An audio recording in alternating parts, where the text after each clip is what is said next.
Time for Wellness Wednesday, brought to you by Okami Kai Martial Arts and Fitness in Uxbridge. Look no further for day and evening martial art and fitness classes.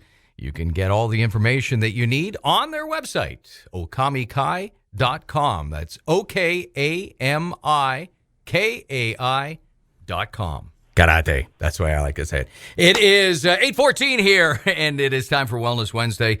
And Scott Campsall joins us, along with Jennifer Neveu. And happy birthday to you. Happy birthday to you. Happy birthday, dear Jennifer. Happy birthday to you. Thank you. You are welcome. Happy 22. Aw, plus a few. Thank you. Yes. Is that ounces or? Yes. Why, yes, it is. There you go. So not only do you guys offer up fitness, but we also talk, it is Mental Health Week, and I think it's very important that we discuss that this week on Wellness Wednesday. And not that I'm throwing you guys into you're our experts or anything, but I think it's even more important because you are our everyday people, and your partners. You're celebrating your birthday today. You guys have celebrated your anniversary, and you're running businesses, and not just one business, but a number of businesses. Scott, you are taking some extra education, and we're in the middle of a pandemic, and you're also, you have families. And it's just kind of a check-in on how things are going. And my question for you guys as partners is, do you find that you're dealing with mental health and you guys are talking on a regular basis, but at times you go, you know what, I'm just going to suck this up and not say anything about how I'm feeling because I don't want to add anything to my partner? Does that happen at all? Yeah. You had asked me that question when we were setting this up, and I'm lucky. We're lucky. There are couples that are not getting along well, and they've been locked up in houses, and we've heard some sort of confidential stories. But with us, the one thing that we keep on saying through this whole thing is, well, we still get along. Somebody asks us how we're doing it. Well, we still like each other. But how are you doing? It's one thing to say it; it's another to do it.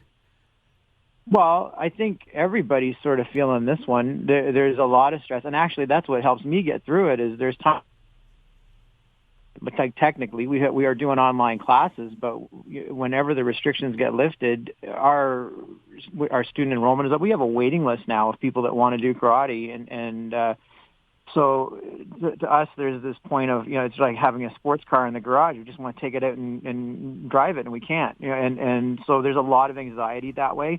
But the two of us are feeling it, but then we look around and there are people like hairstylists that can't open, or restaurants that can't fully open, we talk every day to somebody who's dealing with something that has to do with this pandemic. And I think, that stating we're all in this together, as much as I'm so annoyed by that statement as well as other little catchphrases, there is a point where that's what sort of gets us through it, is that we just realize that we're not in this alone.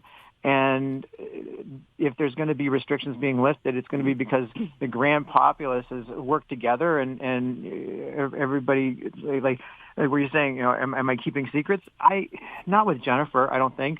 She gets to see the Jekyll and Hyde in me on a regular basis, because we try not to show the students that the stress is there, the anxiety is there. I guess I just publicized it on the radio, so that sort of blew that. But there's a point where you go and run a class, and it's got to be high energy. It's got to be positive. You can't be, you are every time you get online. Yeah, well, and that's the thing is you kind of got to. That's your focus at that moment, which makes it a little easier. Jennifer, I mean, you guys got married a number of years ago now. Does it ever go to a thought of, as hard as it is getting through the pandemic right now, what it would have been like without having Scott there? Oh, yeah. Actually, we got engaged on my birthday 3 years ago in Greece. And so I rewind back to that. 2018 was a pretty awesome year. We got married. We went to Greece. We went to Japan. And, to add to our stress right now, we're in a situation where we are trying to buy a house. And we are potentially looking at being homeless if we can't find some new digs within the next 6 months. So that's consuming a lot of our day right now as well too. So I can't. even imagine if we didn't have. I look back at 2018. And I'm so grateful that Scott and I had that time together before the pandemic hit, when we traveled and we got to see all our friends and our family for a great wedding. And I think a lot of that, just really solid connection between him and I, is carrying us through this. Now, do you guys find that one will fill the void of the other? The one might be, spinning their wheels on one thing, and the other just kind of picks it up automatically? Yep. And I think isn't that the job of a partner?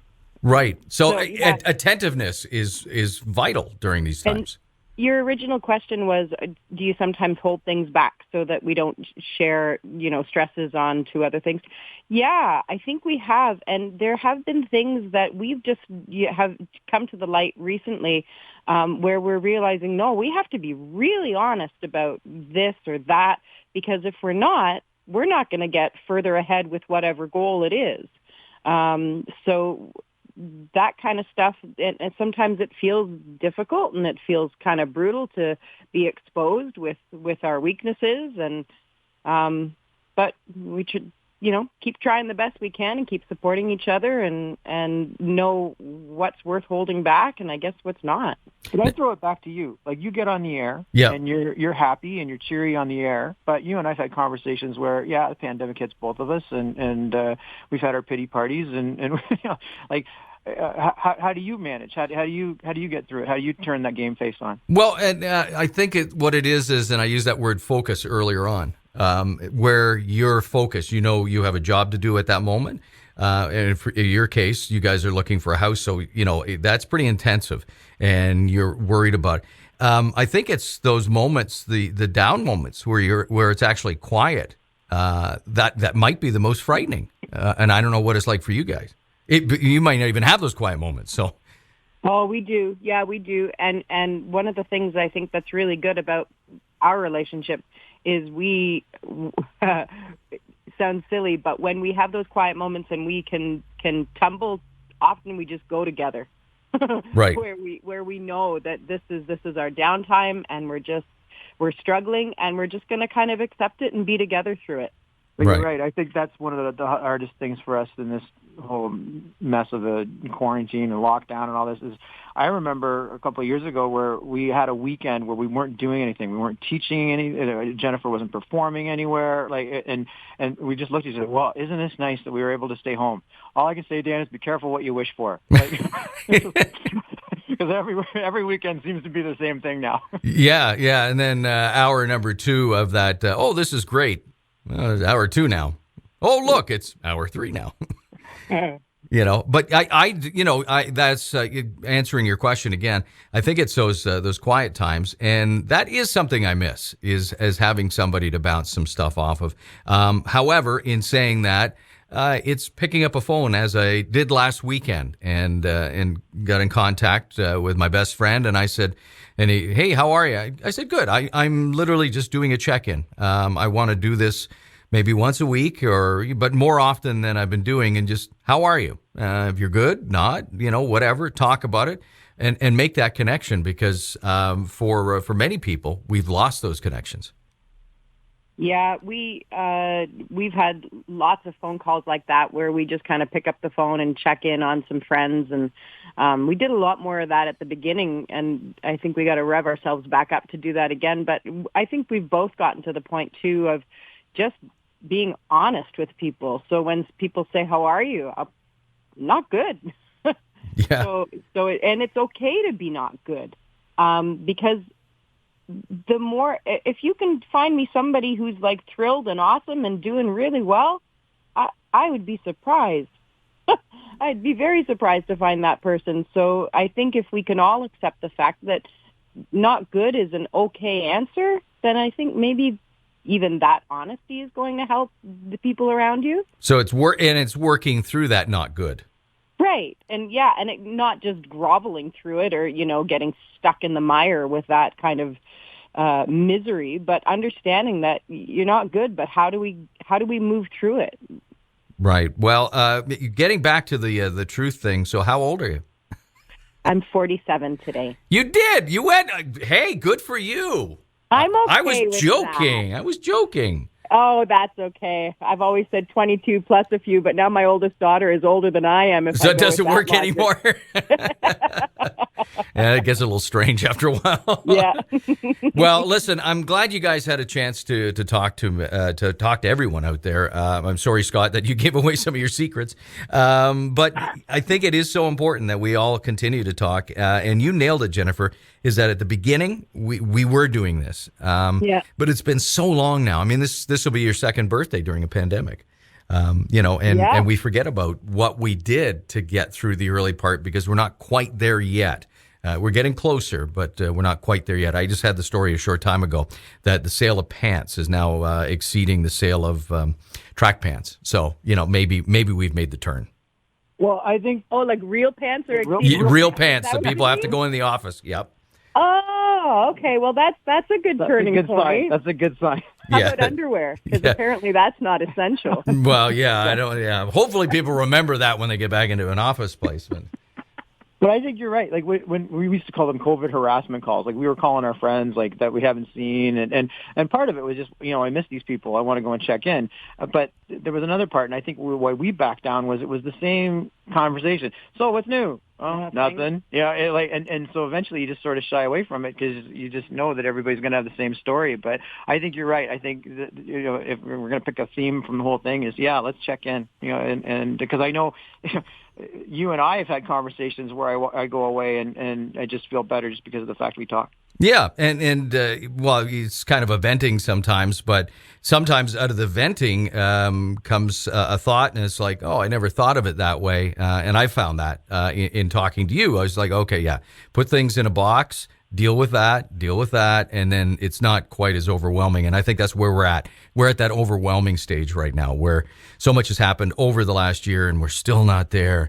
And we have to do this, and this. And if we take it in small bite-sized pieces, then maybe we make it through the rest of the way a little happier. We want to smile. That's one thing. We want to smile. And so do you have any special plans for Jennifer today?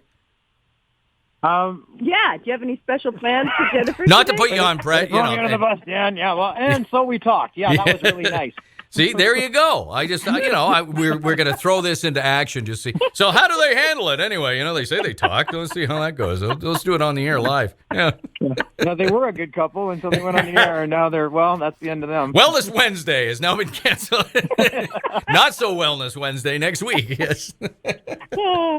Yeah, well, she did. I saw the social media posts, and she had a pointed stick, so you better be careful. Yeah. No, we're both just working all day today. Yeah. So, well, we'll get a nice dinner tonight and sort of do our celebration. We had the kids yesterday. And they made me tacos for Taco Tuesday. My birthday's Cinco de Mayo, so I like a little Mexican night. So, yeah, we had a good night last night. Yeah.